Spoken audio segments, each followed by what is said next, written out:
এই যে এটা একটা সিম্পল বর্ডার লাইন হয়ে গেল। এটা তুমি চওড়া করেও দিতে হাতে, তো ওটা একটুখানি আমি নিয়ে আসবো আগামী সোমবার দিন, চেষ্টা করব ওটা দেখাবার তোমাদের। কেমন? তো যতক্ষণ বন্ধুরা, ইউনিক হ্যান্ড এমব্রয়ডারির আরেকটি নতুন ভিডিওতে সবাইকে স্বাগত জানাই। আজকে আমি তোমাদের দেখাবো লাম্বানি স্টিচে বা খিয়ামাকি। লাম্বানি স্টিচ অনেক ধরনের হয়, যেটাকে আমরা বাঞ্জারা স্টিচও বলে থাকি।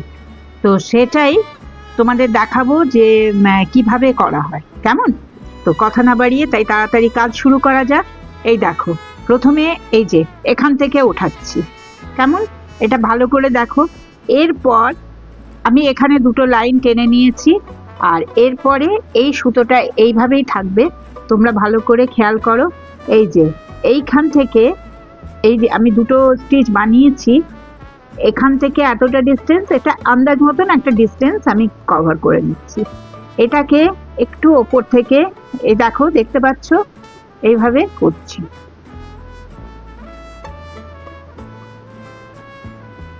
এই দেখো, এইভাবে হলো। এখানে একটা এরকম ফাঁস মতন হয়ে যাচ্ছে।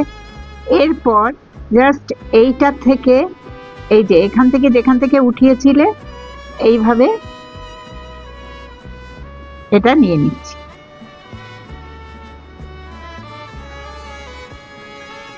এই দেখো, এটা হয়ে গেল। এরপর আবার সেম এই ডিস্টেন্স থেকে, এই যে পয়েন্টটা নিচ্ছিলাম সেখান থেকেই আবার ঢুকিয়ে একটু তেরছা করে, এই দেখো, দেখতে পাচ্ছ, একটু তেরছা করে এটা করছি। এই দেখো, এমনি হচ্ছে। এরপর আবার সুতো সবসময় সামনের দিকে থাকবে, সুতোটা সবসময় সামনের দিকে থাকবে। এই যেখান থেকে এটা শুরু হয়েছিল, জাস্ট সেখান থেকে নিয়ে একটুখানি নিয়ে এটা করছি। সুতো সবসময় সামনের দিকে থাকবে, খেয়াল রাখবে। এই যে, এই দেখো, এইভাবে। এই দেখো, আরেকটা হয়ে গেল, একটা, দুটো, তিনটে। আবার আমি কয়েকটা করে তোমাদের দেখাচ্ছি। এখান থেকে সুতোটা ওঠালে, এরপর একটু ডিস্টেন্স রেখে, এই যে এই মানে ট্রায়াঙ্গেলটা যেটা তৈরি হচ্ছে, তার থেকে একটুখানি, যেমন এই ডিস্টেন্সটা সমান থাকে, এইভাবে এখানে নিচ্ছি। নিয়ে এটা একটু, এই যে দেখতে পাচ্ছ, এভাবে নিলাম। এরপর সুতো সবসময় সামনের দিকে থাকবে। এই যে এইখানটা থেকে জাস্ট এই যে পয়েন্টটা যেটা নিয়েছিলাম সেখান থেকেই ঢোকাবো, নিয়ে এইভাবে করছি।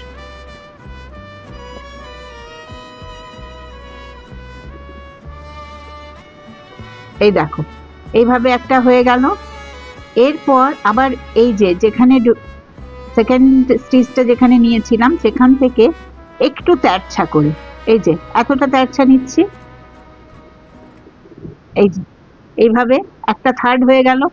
আবার এইভাবে সুতোটা নিচ্ছি, এই যে পয়েন্টে যেখানে করেছিলাম সেখান থেকে আর একটুখানি,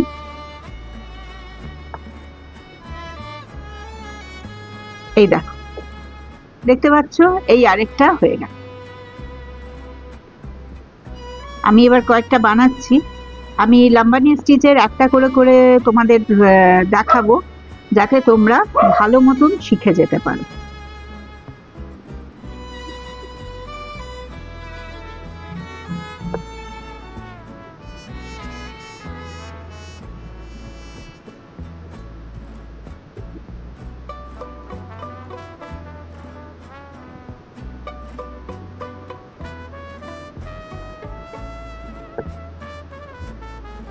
এই দেখো, বুঝতে পারছো?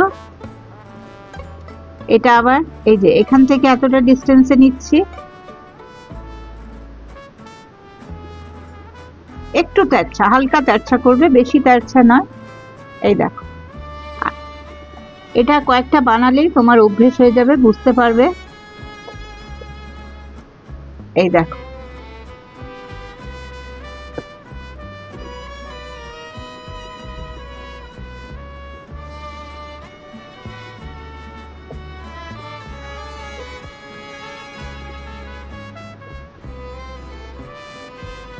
এটা সিম্পল একটা বর্ডার লাইন।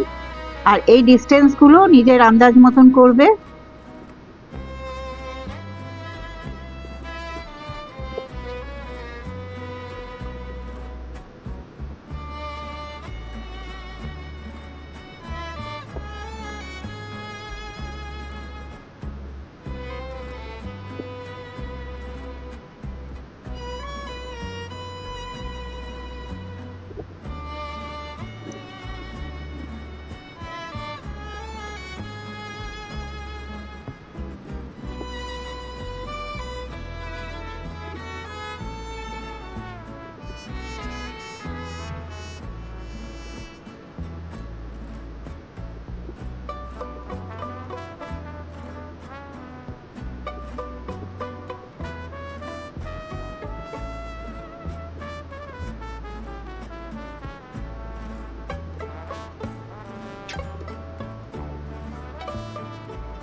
প্রথমেরটা একটু সোজা দেবে।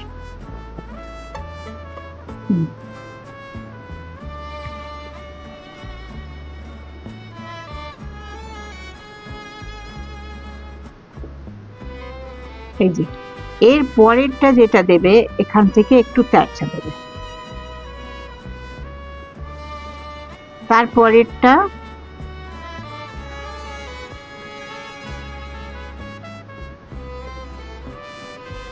এই দেখো এইভাবে দেখছো, এটা একটা সিম্পল বর্ডার লাইন হলো তোমার লাম্বানি, এটাকে বাকিয়া মাকি স্টিচ বলে। এবার এটাকে আমি ফিল করে দেখাচ্ছি কালারফুল কিভাবে করবে, কেমন? এই যে এটা একটা সিম্পল বর্ডার লাইন হয়ে গেল। এটা তুমি চওড়া করেও দিতে পারো, একটুখানি বড় করেও দিলেও ভালো লাগবে দেখতে। তো চলো এবার এটাকে আমি ফিল করে দিই, কিভাবে ফিল করছি সেটা দেখো।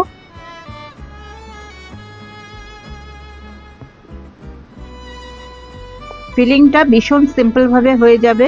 এই যে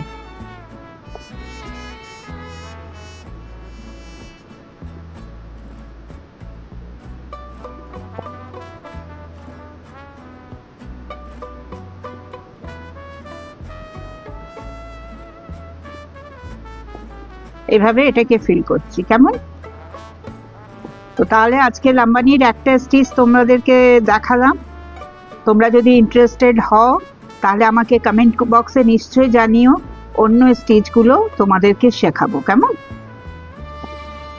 অন্য স্টিচগুলো তোমাদেরকে আরো যত লাম্বানির অনেক প্রচুর 35-36টা স্টিচ আছে জানো। আর এটা কর্ণাটকের একটা ফোক আর্ট হচ্ছে, যেটা এখন আমাদের পশ্চিমবাংলাতেও প্রচুর শাড়িতে কুর্তিতে এটা দেখা যাচ্ছে, আর দেখতেও খুব সুন্দর হচ্ছে। এই স্টিচটা যেটা আছে এটা তোমরা বড় করে ডাবল করে তোমরা শাড়িতে দিতে পারো, দেখতেও খুব ভাল লাগবে। আর কালার কম্বিনেশন তোমার নিজের ওপরে, খুব ব্রাইট কালার ইউজ হয়।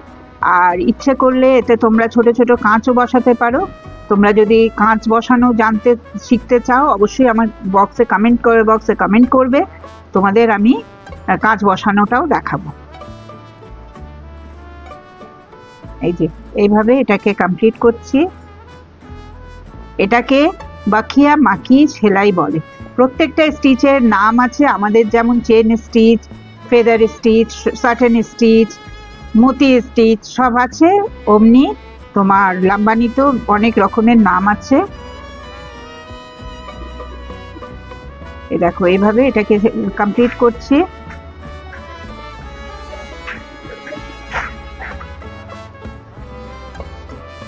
তাহলে আজকের এই সেলাইটা তোমরা আশা করছি কিছু শিখলে। তো দেখা হচ্ছে আগামী আরেকটা ভিডিওতে। আজকের এটা এখানেই শেষ করছি। আর আগামী কমেন্ট করে জানাবে আগামী কি স্টিচ দরকার তোমাদের দেখতে চাও। তবে আমাকে একজন কমেন্ট করেছে যে পিকো শাড়িতে মেশিনে পিকো না করে হাতে, তো ওটা নিশ্চয়ই আমি নিয়ে আসবো আগামী সোমবার দিন, চেষ্টা করব ওটা দেখাবার তোমাদের, কেমন? তো যতক্ষণ আবার দেখা হচ্ছে আগামী আরেকটা ভিডিওতে, ততক্ষণ সবাই খুব ভালো থেকো, সুস্থ থেকো, আনন্দে থেকো, জীবনটাকে উপভোগ করো।